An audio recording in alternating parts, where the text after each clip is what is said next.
So let's start where we have been starting our international news for quite the number of days now. In the UK, British Prime Minister Theresa May has rescheduled a parliamentary vote on her unpopular Brexit bill for the third week of January, so in about a month's time. For more on this and other news from around the world, let's turn to our Ro Aram. So, Aram, we have about 4 weeks left now. Do we expect anything to be any different then?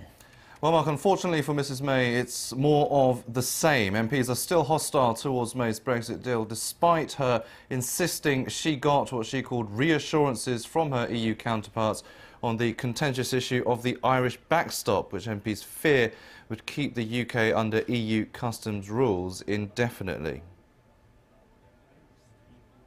My fellow EU leaders could not have been clearer. They do not want to use this backstop. They want to agree the best possible future relationship with us. There is no plot to keep us in the backstop. They go further than the EU has ever done previously in trying to address the concerns of this House. The Prime Minister also urged Parliament to back the agreement in order to avoid a no-deal scenario. I know this is not everyone's perfect deal. It is a compromise.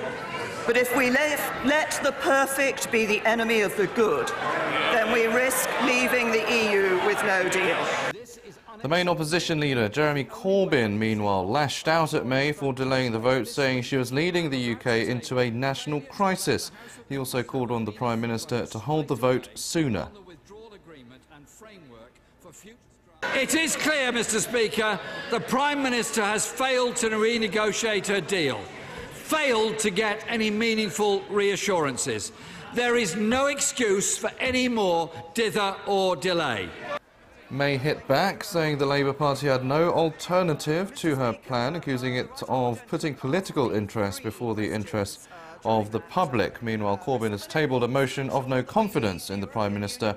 The move is aimed at putting pressure specifically on Mrs May rather than her government, and it is also not legally binding.